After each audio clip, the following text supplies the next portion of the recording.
Friday, March 25th, 2022. And the biggest scandal to hit the Supreme Court in the modern age is probably going to be ignored, uh, for all intents and purposes by the Democrats. This is upsetting. Clarence Thomas's wife was in communication with Trump's um, uh, uh, chief of staff, Mark Meadows. And they have, the New York Times reported the texts that she sent. It's just batshit crazy, conspiracy theories about the Democrats are stealing the election. We need to take this presidency back. Kind of bullshit. And there's no fucking way that Clarence Thomas didn't know she was doing this. And he did not recuse himself from the judgment about whether or not Trump could be exempt, and his staff could be exempt from providing documents to the January 6th committee. And he was the lone vote against it. It's a clear conflict of interest. There's just, you can't draw a line any bolder than that. And there's no fucking way he's ever going to resign when Democrat is in the presidency and Democrats are in control of both sides of Congress, both houses of Congress. He's just not going to do it. It doesn't matter the fact that he should. But that shouldn't stop the Democrats from continually harping on this. If Anna Navarro was correct today on The View, saying if the shoe were on the other foot, those fucking hypocrites would be screaming up and down. It would be the lead story on Fox News all day, all weekend. And it should be the lead story on MSNBC and CNN and ABC and every other outlet all weekend. This is a clear conflict of interest. He needs to, he can't stay silent on it. He needs to say something. And he needs pressure put on him because he's not going to resign. The best that we're going to get, if we can hold pressure on him, is that he holds out until the midterms when, and if we lose control of the Senate, then he could resign and Mitch McConnell would then hold up the nominee for 2 years. Leave the seat vacant. Because he's a fucking monster. He did unfortunately get out of the hospital, and I know we're not supposed to. I don't wish ill on anyone, but if someone is ill, that's okay.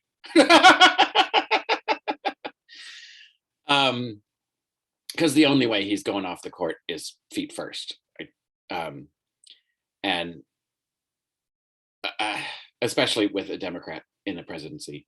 So, but I just don't think that means we should just roll over and say, oh, well, I guess you get to just, be a crooked judge until you're dead. I don't think that's the way it works.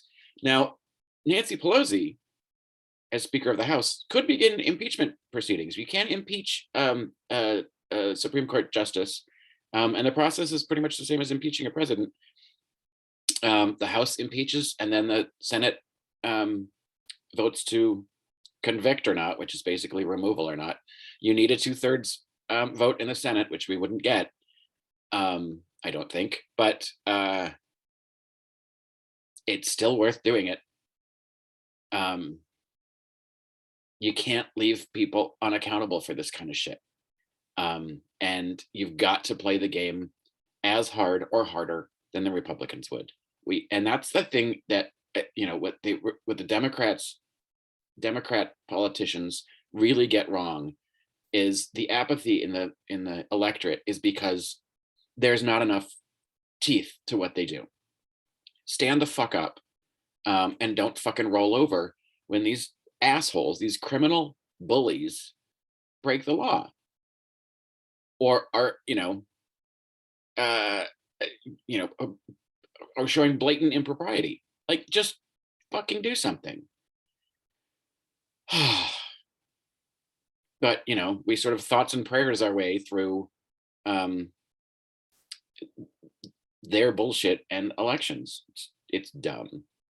What else is dumb is the New York mayor. He's an asshole. I